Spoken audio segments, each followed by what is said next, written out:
الله الحمد لله لا إله إلا الله الله أكبر لا حول ولا قوة إلا بالله العلي العظيم عدد كل حرف الكتب ويكتب أبدا آبدين ودهر الداهرين ولا حول ولا قوة إلا بالله العلي العظيم بسم الله الرحمن الرحيم إلى حضرة النبي سيدنا محمد صلى الله عليه وسلم كافة الأنبياء والمرسلين وعلى الملائكة المقربين والشهداء والصالحين وآل كل والصحابة أجمعين وإلى أرواح أسلافنا وحواشينا وقاربينا محبينا مشايخنا ومن له حق علينا شيء لله لهم الفاتحة أعوذ بالله من الشيطان الرجيم بسم الله الرحمن الرحيم الحمد لله رب العالمين الرحمن الرحيم مالك يوم الدين إياك نعبد وإياك نستعين اهدنا الصراط المستقيم صراط الذين أنعمت عليهم غير المغضوب عليهم ولا الضالين آمين قال رب اشرح لي صدري ويسر لي أمري واحلل عقدة من لساني يفقهوا قولي سبحانك لا علم لنا إلا ما علمتنا إنك أنت العليم الحكيم لا حول ولا قوة إلا بالله العلي العظيم اللهم اخرجنا من ظلمات الوهم وأكرمنا بنور الفهم وافتح علينا بمعرفة العلم وحسن أخلاقنا بالحلم وسهل لنا أبواب فضلك وانشر علينا من خزائن رحمتك يا أرحم الراحمين أعوذ بالله من الشيطان الرجيم بسم الله الرحمن الرحيم طه ما أنزلنا عليك القرآن لتشقى إلا تذكرة لمن يخشى تنزيلا ممن خلق الأرض والسماوات العلى الرحمن على العرش استوى له ما في السماوات وما في الأرض وما بينهما وما تحت الثرى وما أمروا إلا ليعبدوا الله مخلصين له الدين حنفاء ويقيموا الصلاة ويؤتوا الزكاة وذلك دين القيمة لا إله إلا الله الله أكبر الله أكبر ولله الحمد الحمد لله رب العالمين وبه نستعين على أمور الدنيا والدين ولا حول ولا قوة إلا بالله العلي العظيم اللهم صل على سيدنا محمد الفاتح لما أغلق والخاتم لما سبق الناصر الحق والحق والهادي إلى صراطك المستقيم وعلى آله وصحبه حق قدره ومقداره العظيم أما بعد السلام عليكم ورحمة الله وبركاته Alhamdulillah, syukur kita kepada Allah Subhanahu wa taala kerana pada pagi yang sangat mulia ini kita dapat menghadirkan diri kita dengan rahmat Allah Subhanahu wa taala, dengan nikmat-nikmat yang Allah Taala berikan kepada kita daripada nikmat tangan, nikmat kaki, mata, telinga. Namun pada pagi ini Allah Taala telah menyambung kembali kehidupan kita. Mudah-mudahan dengan hidupnya kita pada hari ini jangan lupa kita berzikir kepada Allah Subhanahu wa taala, membasahkan lidah kita dengan zikrullah, memperbanyakkan berselawat ke atas Nabi Muhammad sallallahu alaihi wasallam. Kerana permulaan hari, rugilah hari kita tersebut sekiranya kita lalui dengan tidak ada berzikir kepada Allah Subhanahu wa taala. Mudah-mudahan Allah Ta'ala menjadikan kita ni orang-orang sentiasa rindu untuk berzikir kepada Allah Subhanahu Wa Ta'ala. Dan insya-Allah pada pagi ini kita akan sambung pengajian kitab kita yang telah lama kita cuti. Saya ingat saya tanda ni bulan Februari. Februari kita berhenti, sambung pula sekarang. Tak dapat nak sambung kerana PKP. Ni pun katanya tak lama kuliah nak. Sampai duha ke sampai berapa ni? Sebab kalau ikut SOP sekejap je, lepas tu kena balik dah ni. Stay at home kata, duduk di rumah lagi sedap. InsyaAllah lah. Sekejap je sampai pukul 7 suku lah. Pagi ni insya-Allah kita sambung pengajian kitab kita menggunakan kitab Jauharul Mauhub, masih lagi dalam tajuk kelebihan berfikir. Bismillahirrahmanirrahim. Muka surat 7 siapa-siapa yang ada kitab ada pada muka surat 7, kita akan mulakan di perenggan yang ketiga tu. Bismillahirrahmanirrahim. Qala Syekh Mu'allif rahimahullahu taala wa nafa'ana bi 'ulumihi fid dharain. Amin Allahumma amin. Maka tiada berlawanan dua hadis. Ini hadis yang kita baca sebelum ni. Sambungnya tentang kata Ibrahim. Kata Ibrahim Adham. Ibrahim Adham ni daripada tabi'in. Bermula fikir itu di atas tiga bahagi. Tiga jenis cara berfikir. Yang pertama, memikirkan pada segala kejadian Allah dan mengambil dalil dengan dia atas Allah Ta'ala, iaitu hal ulama'. Kita melihat segala ciptaan Allah Subhanahu Wa Ta'ala yang Allah Ta'ala jadikan di atas bumi ini adalah semua itulah daripada ayat-ayat Allah Ta'ala, daripada tanda-tanda kebesaran Allah Ta'ala, tanda-tanda kehebatan Allah Ta'ala, yang mana kita orang beriman ni bila lihat sesuatu ciptaan Allah, maka kita terus tertangkap bahawasanya itu adalah satu ciptaan, tanda-tanda kehebatan Allah Ta'ala. Kita melihat kepada langit, kita melihat kepada bumi, lihat kepada air, maka kita dapat menjadikan ia sebagai dalil, tanda kewujudan Allah Subhanahu Wa Ta'ala. Hal itu bagi orang yang mempunyai ilmu lah, ulama'. Yang kedua, fikir pada segala yang halus-halus dan yang indah-indah daripada segala kejadian Allah Ta'ala dan kelebihan segala nikmatnya, dan ia itulah asal syukur bagi Allah Ta'ala. Kita melihat daripada nikmat-nikmat yang indah-indah, iaitu nikmat iman. Allah Ta'ala berikan ke dalam hati kita rasa beriman kepada Allah Subhanahu Wa Ta'ala. Itu juga kita fikir bagaimana Allah Ta'ala menjadikan iman dalam hati kita, merasa takut kepada Allah Ta'ala, rasa gerung dengan azab-azab neraka, rasa bimbang apabila kita melakukan maksiat dan dosa kepada Allah Ta'ala. Yang ketiga, fikir pada segala amal kerana menyucikan dia. Berfikir tentang amalan kita ini untuk mengelakkan daripada amalan kita ni bersih daripada bercampur umpama riak. Kerana riak ni satu amalan, satu dosa yang orang kata termasuk dalam dosa besar, bahkan dikatakan sebagai syirik khafi, memperlihatkan amal ibadat kepada orang lain. Dan takabur, berfikir tentang amal ibadat kita, kokok dia datang terlintas dalam hati rasa lebih daripada orang lain, rasa hebat daripada orang lain, maka itulah dipanggil takabur. Riak memperlihatkan,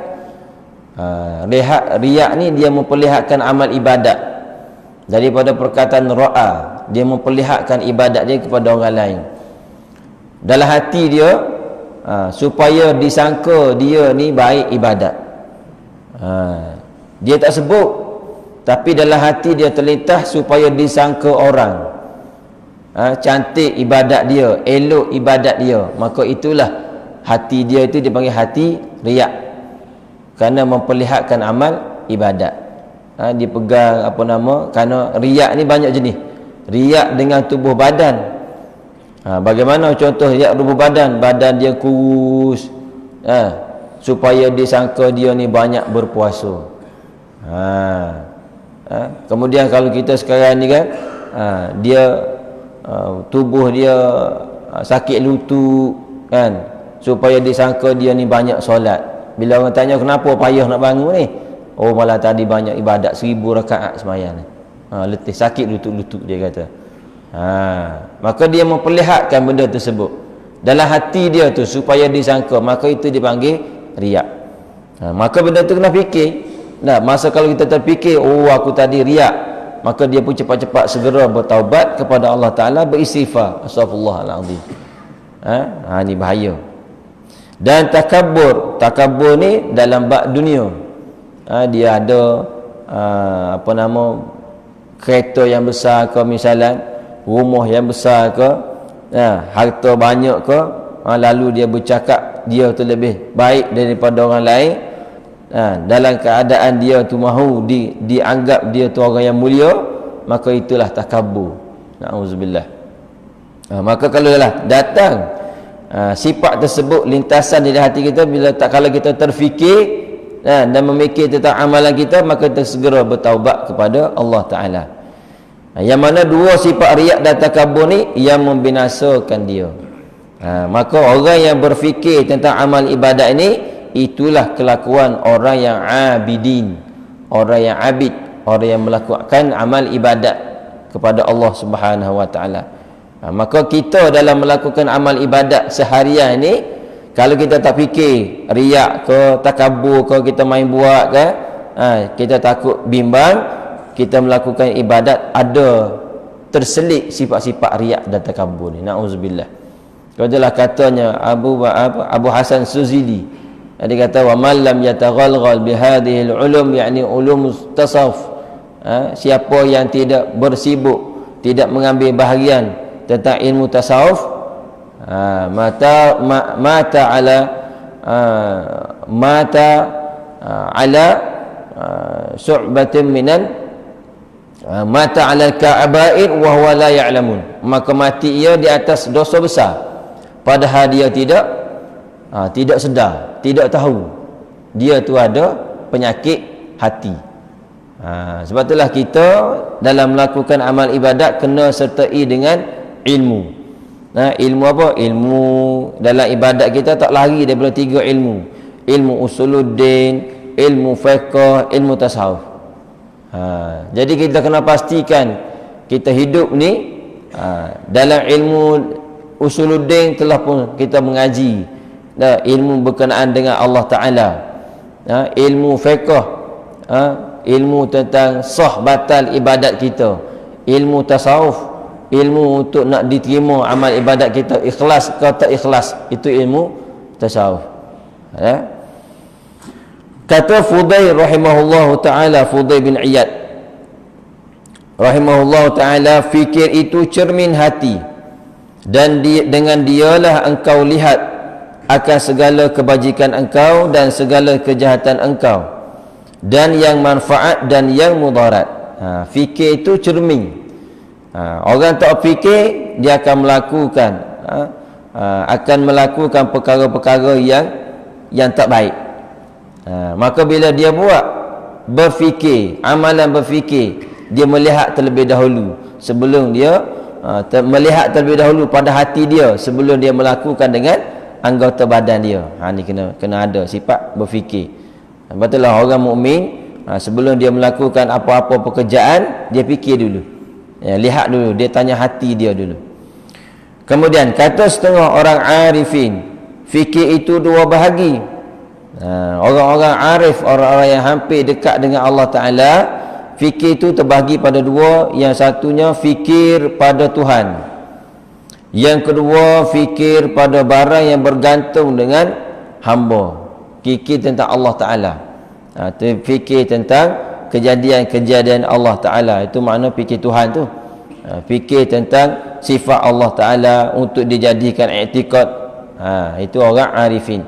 Fikir tentang bergantung dengan hamba, segala usaha kita ni, siapakah yang menjadikan dia, dari manakah asal dia, itu semua tu fikir tentang hamba.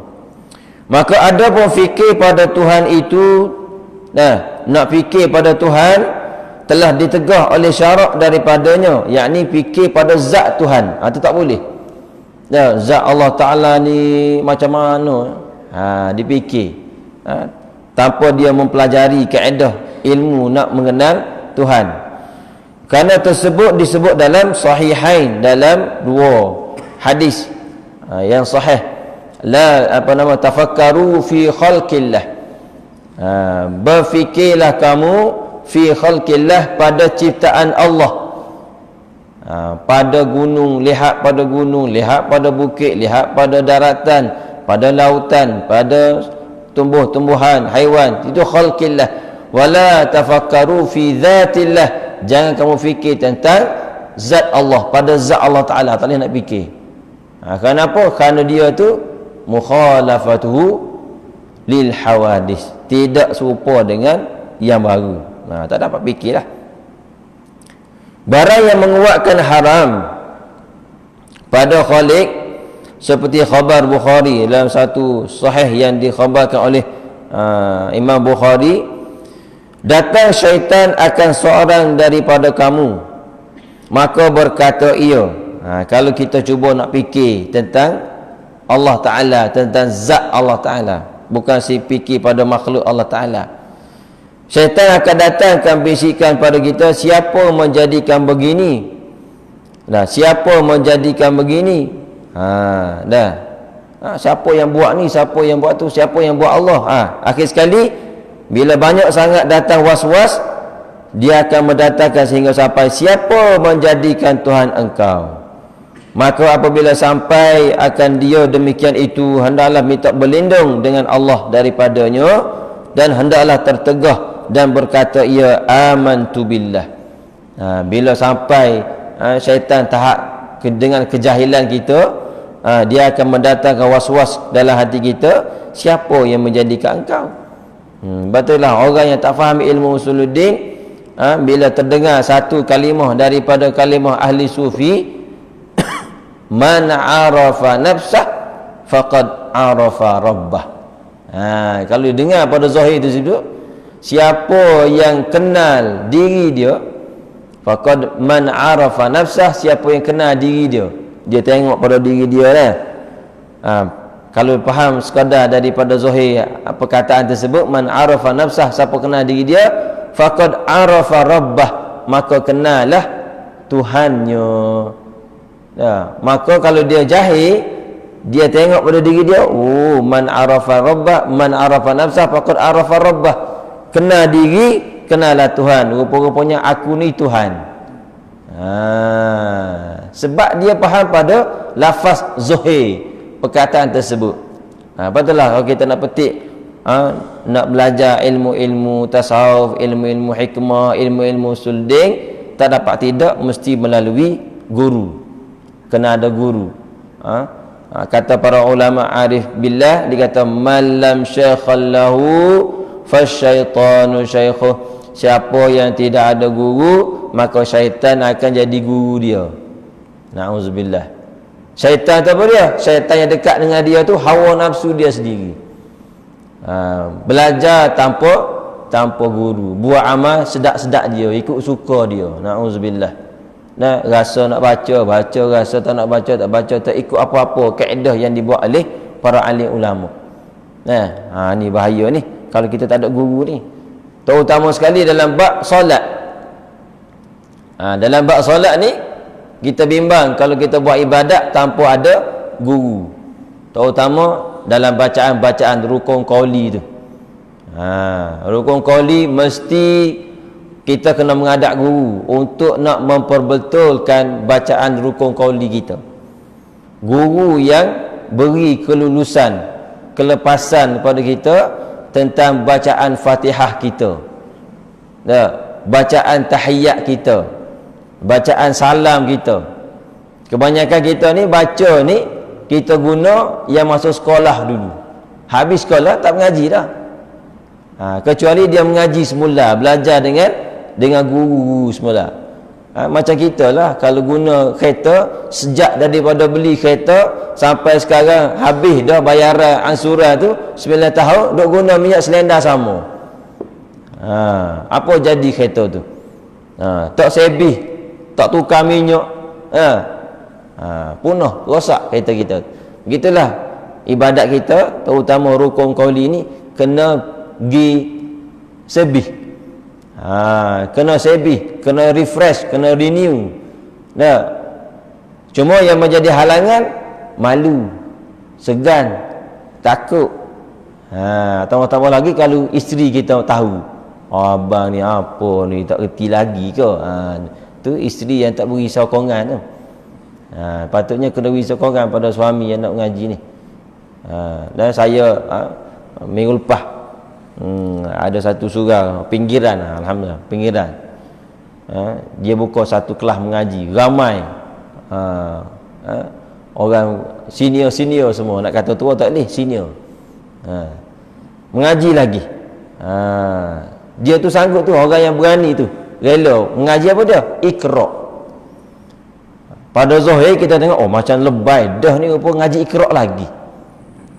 Tapi dia berani dah membuang sifat takabur dia tu, sombong dia tu. Kadang ada sombong kita ni tak mengaji sebab sombong, rasa macam pandai dah, rasa macam betul dah makhraj kita. Nah, makhraj wajib kita pelajari sehinggalah guru tu kata awak ni tak boleh, awak ni susah dah, kena teruskan mengaji, jangan berhenti, sehingga Allah Ta'ala datangkan satu wahyu ataupun satu keajaiban boleh berubah. Kalau tak berubah, kena belajar sampai boleh. Betullah kita kena mengaji dah, kena ada guru, terutama rukun qauli ni rusing. Ada orang baca atahiyya. Dia lagu dia, kalau atahiyya ni at-tahiyya, payah nak buat ni, dengar senang, nak buat sendiri tu tak boleh. Nak tahu percaya tak percaya, cuba balik ke rumah. Ramai baca atahiyya. Dia kena at-tahiyya. Ni sebab tak test ni, cuba test seorang-seorang. Tak tahu lagi. Maka kalau tahiyat kita, Fatihah kita tak betul, macam mana nak betul semaya kita? Ada satu hadis dicerita tentang bagaimana suasana di padang mahsyar. Suasana di padang mahsyar ni, bila dibangkit kita semua, awal-awal amal akan ditanya di hadapan Allah Ta'ala ialah tentang solat. Tanya tentang solat. Kalau solat tu tak jadi, walaupun kita buat zakat, buat sedekah, buat haji, tapi solat tu tak jadi, maka Allah Ta'ala terus reject. Tanya solat je, dia ni macam mana solat? Tak semayang. Ataupun semayang tapi tak sah, sama juga dengan tak solat. Reject tu. Makna fail zakat sedekah tu tutup tu, reject dah. Sebab apa? Amal lain menjadi berhasil, amal lain dengan berhasilnya solat. Itu kena jaga betul-betul solat ni. Terutama rukun qauli, Allahu Akbar. Imam kita tadi baca dengan penuh teratur. Allahu Akbar. Saya kejut dah, saya ingat kau Imam Huzaifi mana macam duk Madinah masa, masya-Allah. Satu-satu kena ada guru. Takbir kita pun kena ada approval, kelulusan ustaz. Kita kena pergi jumpa ustaz, saya nak baca takbir ni. Ustaz kata baca. Sebut Allahu Akbar. Alif lam ha, alif kaf ba ra. Semua kena betul makhraj. Semua huruf tu kena betul makhraj. Kena mengaji makhraj. Dia tak boleh degil, oh saya semayang macam ni, Allahu Akbar, Allahu Akbar. Lama dah ustaz, tak ada apa-apa pun, boleh beranak juga ni. Gaji naik. Gaji naik, anak ramai, boleh makan nasi juga ni. Boleh. Tak semayang boleh. Tapi di sisi Allah Ta'ala orang ni kosong. Fatihah supaya juga Alhamdulillah, baca Alhamdulillah. Tak boleh sepatutnya kena ha tu kena usahakan biar jadi ha. Ustaz pagi-pagi payah nak buat ha ni sebab tak makan lagi, kena makan baru jadi. Mesti juga kena bunyi angin ha tu kena bunyi walaupun semaya subuh. Payah subuh ni, zuhur tak apa, tak boleh pilih zuhur, tak boleh pilih subuh. Sebab ha, makhraj ha kena bunyi. Payah ustaz. Payah tu kira daripada ustaz tu kata. Kalau ustaz kata awak ni tak boleh nah. Tak apalah. Dimaafkanlah. Tapi jangan pergi ngaji sekali tak boleh. Dia kena banyak kali. Bertahun-tahun kata. Kalau bertahun tak dapat juga, tu baru dimaaf. Ni pergi sekali je. Lepas tu minggu depan tak jadi. Tak boleh. Fatihah, alhamdulillah. Terutama pada syiddah, pada sabdu. Dah. Iyyaka na'budu wa iyyaka nasta'in.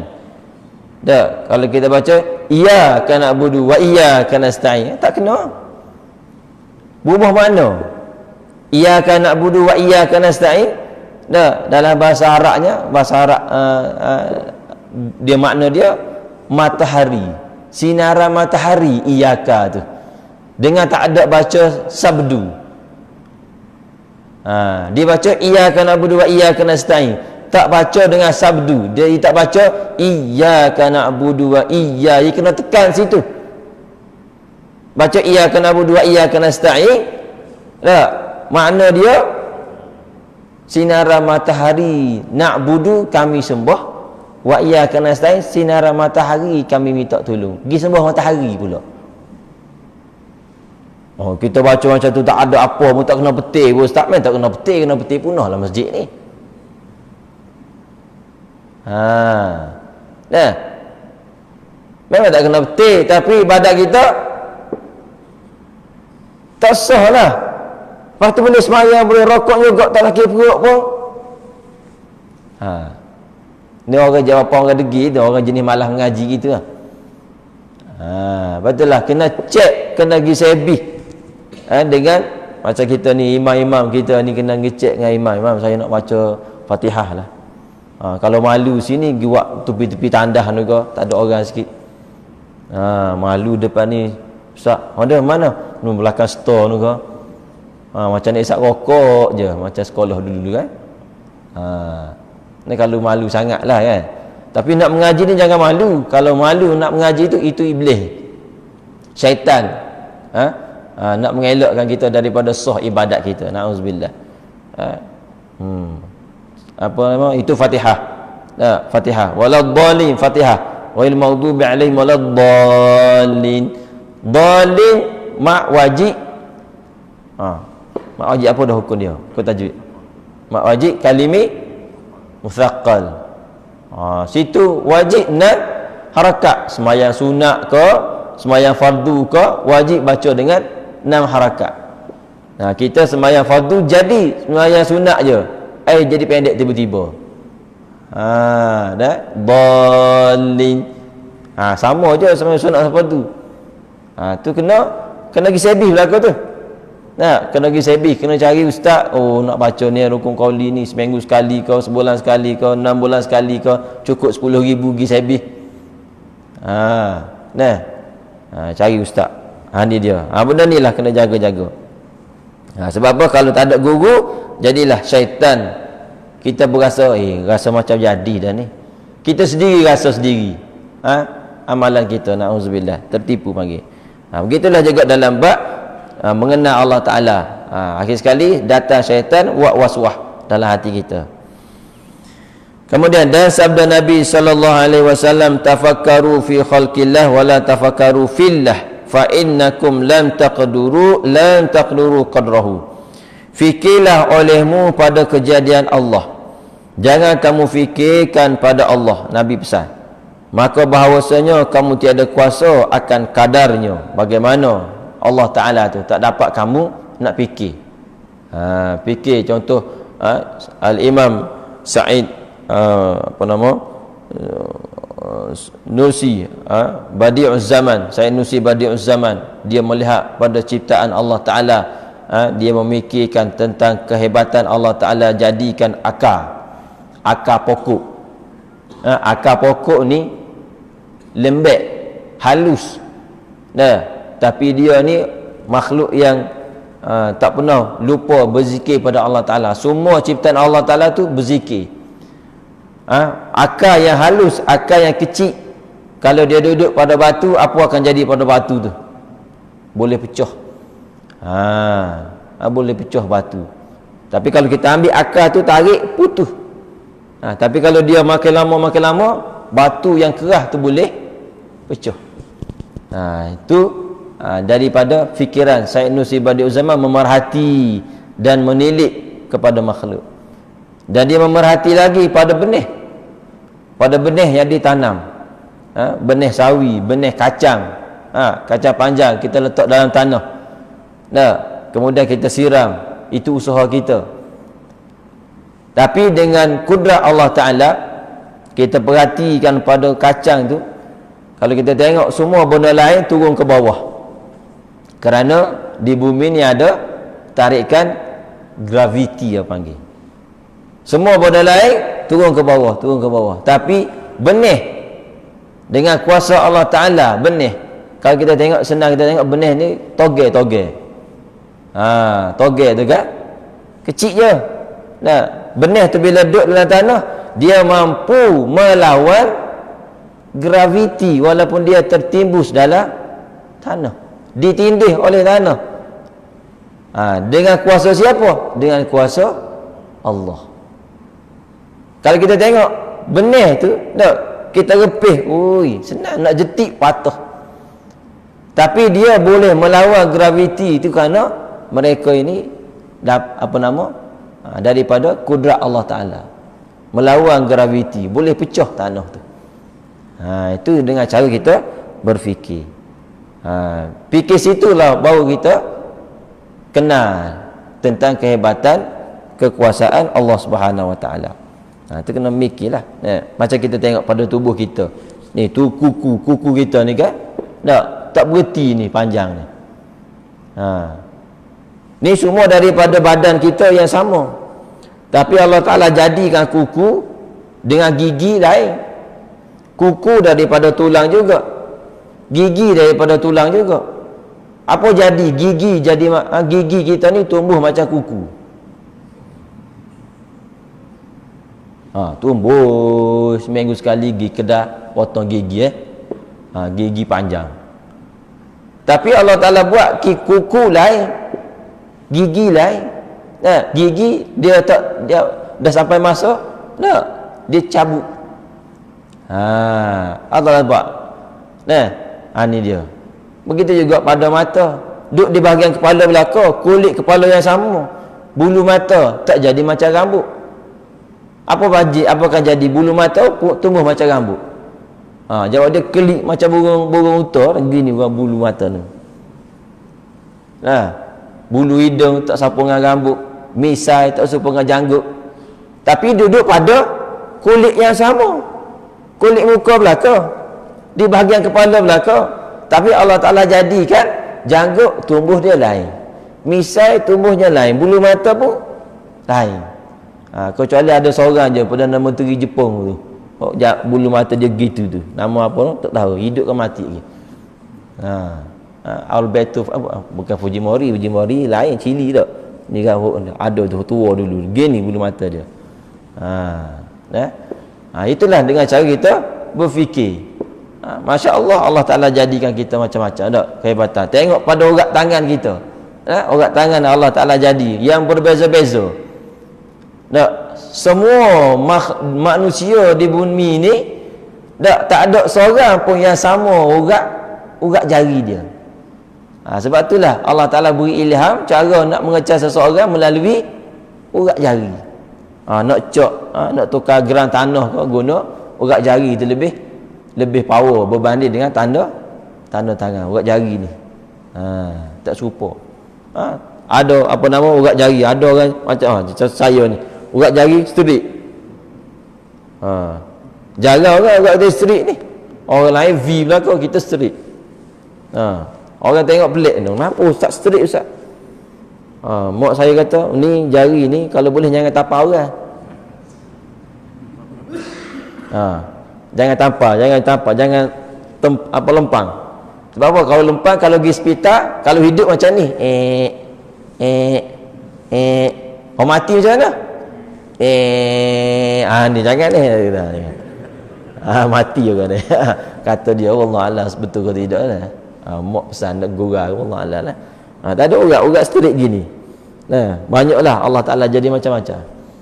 Pada tangan kita, kalau kita tengok urat tangan ada yang 18 dengan 81. Firasat para ahli hikmah dia kata di situ ada bilangan Asmaul Husna 81 tambah 18. Jadi 99. Pada tangan kita. Pada tangan kita juga kalau kita mikir, masya-Allah, dah. Tengok setiap 5 jari ni tak sama panjang belaka. Tak sama panjang belaka. Tapi walaupun berbeza jari kita tak sama panjang, kita fikir ini juga menjadi satu contoh kepada gerak kerja dalam kita bermasyarakat. Berbeza kemahiran, berbeza kepandaian, tapi bila kita bersatu boleh akak cawan ni. Ni orang mikirlah. Dia tak pentingkan diri. Ibu jari tak penting diri. Telunjuk tak penting diri. Kena saya ada sifat rendah diri walaupun ada kepandaian, kehebatan masing-masing. Ni orang mikir, dia mikir bila ada rendah diri, masing-masing kita nak pakak angkat ni. Boleh akak. Ni buat kita mikir, oh masya-Allah. Ni kalau kita tengok pada tangan yang Allah Taala jadikan pada kita. Itu dia. Lepas tu kalau anda mikir dia. Kemudian dan ada pun fikir pada barang yang bergantung dengan hamba, dia kata. Maka sayugia yang ni sepatutnya bahawa ia fikir adakah ia atas maksiat. Adakah dia tu melakukan maksiat. Sekurang-kurang maksiat dia ni, kalau kita orang yang dah baik ni, maksiat kita ni cuai melakukan ibadat. Kita ada ilmu tapi kita masih lagi cuai dalam melakukan ibadat. Itu kita mikir tentang diri hamba. Maka bersegeralah ia kepada taubat dan istighfar, atau ada ia atas kebajikan. Ia kena mikir. Kita kena berfikir, adakah kita ni melakukan maksiat ataupun kita melakukan kebajikan. Kalau melakukan kebajikan, bersyukur, kata alhamdulillah. Kalau kita melakukan maksiat, kita taubat dan istighfar. Maka hendaklah ia syukur kalau melakukan kebajikan, kemudian fikirkan pada memindahkan segala anggotanya daripada maksiat kepada taat. Kita ni boleh jadi ahli masjid, boleh hadir ke masjid ni pun alhamdulillah. Ada orang juga yang duduk di sekitar masjid tapi tak terpilih oleh Allah Ta'ala untuk hadir ke masjid. Lepas tu kita pun syukur. Dah kena hati-hati juga kalau kita jadi ahli masjid ni. Kita takut ada sifat takabur. Tak? Dia ni kereta besar, bel fire, tak boleh mari masjid. Apalah, baik aku pakai Honda Cut je boleh. Baik aku ada Honda Cut je. Pelekeh kan pula orang lain. Lepas tu rasa dia tu hebat. Na'udzubillah. Tu bahaya belaka tu. Nampak nak buat ibadat tapi kerana jahil tentang ilmu tasawuf, ilmu hati, pergi buat ibadat dalam keadaan dia telah melakukan awal-awal lagi maksiat. Apa dia? Takabur. Kereta je besar. Pergi masjid tak boleh. Dalam hati dia pun kata kat mulut. Dalam hati. Na'udzubillah. Kereta penuh parking dalam rumah dia tu. Semua ada minyak belaka rasanya. Tu. Dalam hati dia sebut. Dia tak sebut di mulut, di hati. Tengok Allah. Baik aku ada kaca je. Boleh juga kayuh naik masjid. Kalau dia kata macam tu, sia-sialah mari ke masjid. Lepas tu nak macam mana Ustaz? Tengok dia. Tengok saja sudah. Sebab kita tak nampak dia, nampak kereta saja je. Sebab tu kena jaga husnuzan dengan manusia. Jangan kita duduk sangka jahat kepada orang lain. Kalau kita mampu buat husnuzan, itu salah satu daripada tanda-tanda nak jadi wali. Husnuzan billah wa husnuzan bi'ibadillah. Sangka baik dengan Allah Ta'ala dan sangka baik dengan hamba Allah Ta'ala. Itu dia. Payah tu nak husnuzan ni, bukan mudah. Kemudian fikirkan pada memindahkan segala anggota daripada maksiat kepada taat. Kalau kita buat maksiat, tukar jadi taat. Maka menjadikan dua mata membimbang dengan tilik iktibar. Menjadikan dua mata membimbing dengan tilik iktibar, yang ini sentiasa mencari pengajaran. Tu mata tu lihat apa yang boleh jadi pengajaran pada diri kita. Lihat semu misalnya ada, lihat kepada makhluk macam mana Allah Ta'ala buat. Dan lidah dia membimbang, yang ini sentiasa berfikir dengan zikir, untuk melakukan zikir dengan lidah dia, dan istighfar, dan tasbih, dan azkar. Ya. Jadi mudah-mudahan lidah kita ni sentiasalah berkata yang baik-baik.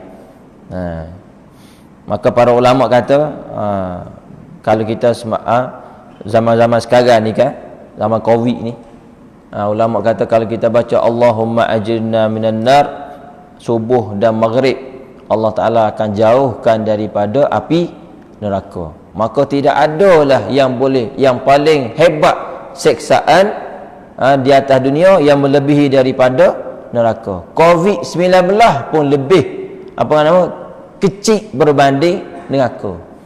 Kalau Nabi kata siapa yang baca Allahumma ajirna minan nar dijauhkan daripada neraka, maka orang baca Allahumma ajirna juga dijauhkan daripada Covid. Sebab Covid kecil berbanding neraka.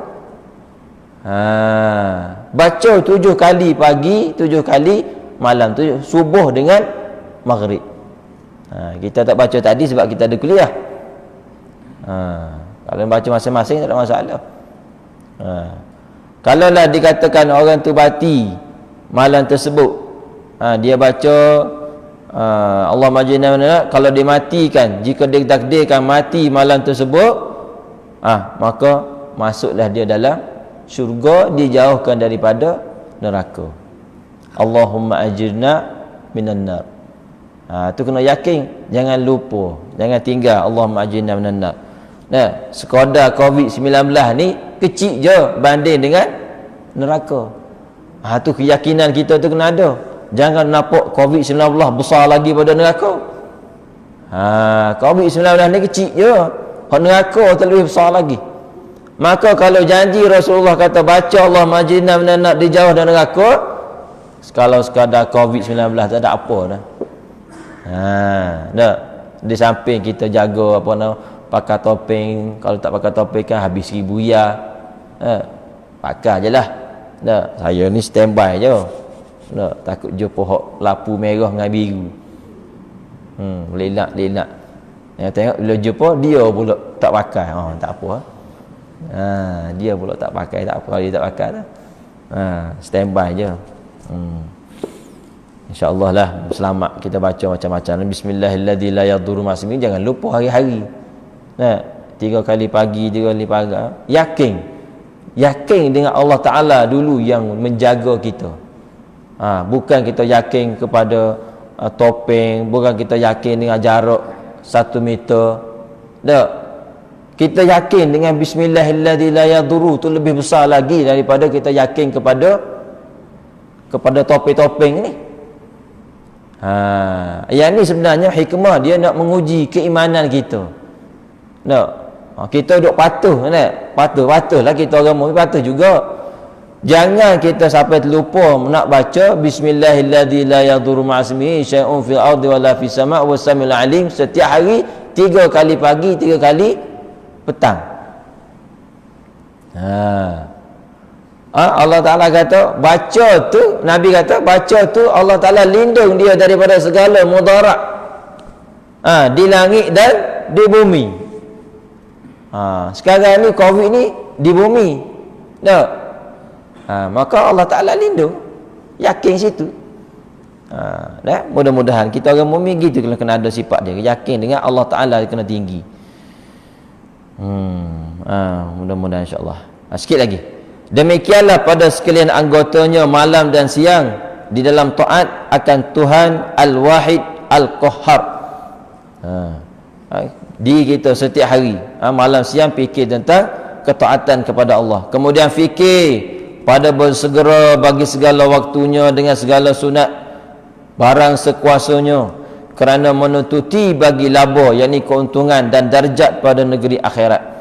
Kemudian tilik pada singkat umurnya, fikir umur kita ni makin lama makin hampir dengan dengan kubur, makin rapat dengan kematian.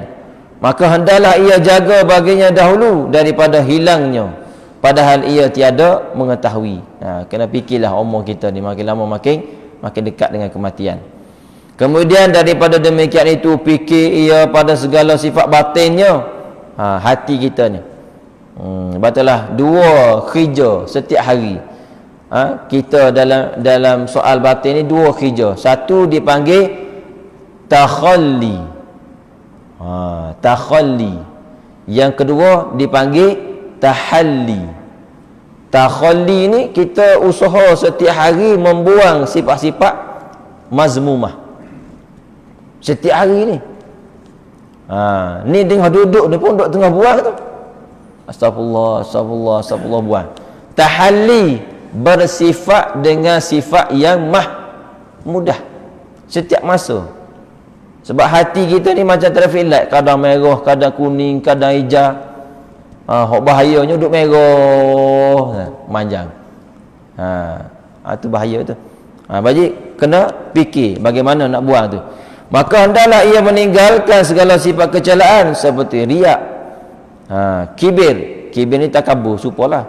Ujub, ujub ni kagum dengan diri dia. Rajin baca Quran, rajin berzikir, rajin pegang tasbih misalnya. Itu kena jaga tu lah kata.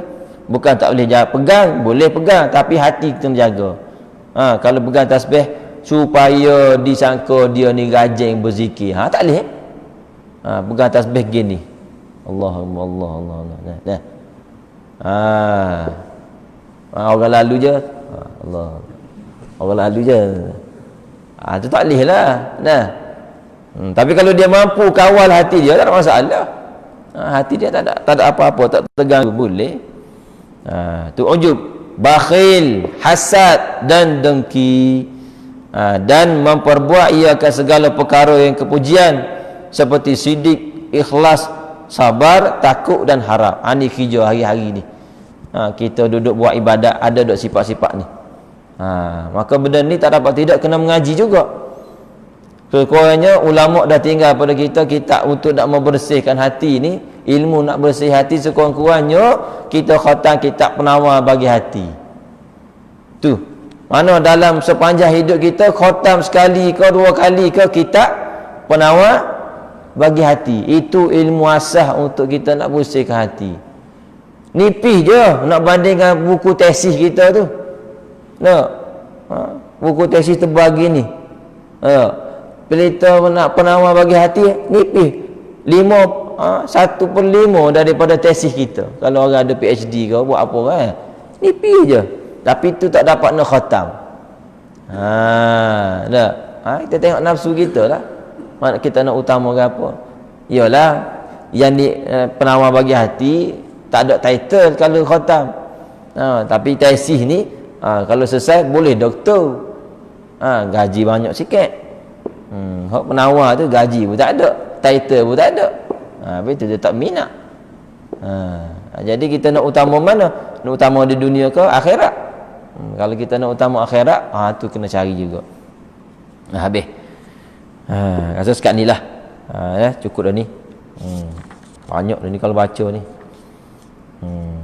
Maka memikirkan pada segala kejadian Allah itu sebesar-besar qurbat. Wallahu a'lam.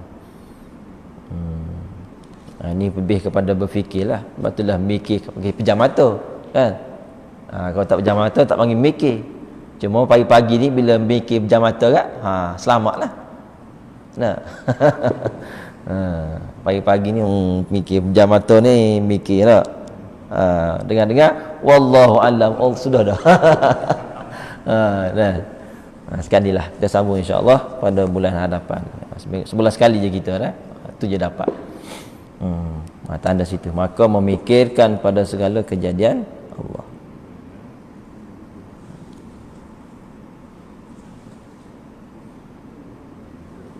A'udzubillahi minasyaitonirrajim. Bismillahirrahmanirrahim. Alhamdulillahirabbil alamin wassalatu wassalamu ala sayyidina Muhammad wa ala alihi ajma'in. Allahumma inna nas'aluka 'uluman nafi'an muhitatan wasi'an 'amalan salihan maqbulatan wa sa'adatan darain وحسن خاتمة خير الرازقين. اللهم اخرجنا من ظلمات الوهم وأكرمنا بنور الفهم وافتح علينا بمعرفة العلم وحسن أخلاقنا بالحلم وسهل لنا أبواب فضلك وانشر علينا من خزائن رحمتك يا أرحم الراحمين. صلى الله على سيدنا محمد وعلى آله وصحبه وسلم. الحمد لله رب العالمين. قبل الله منكم.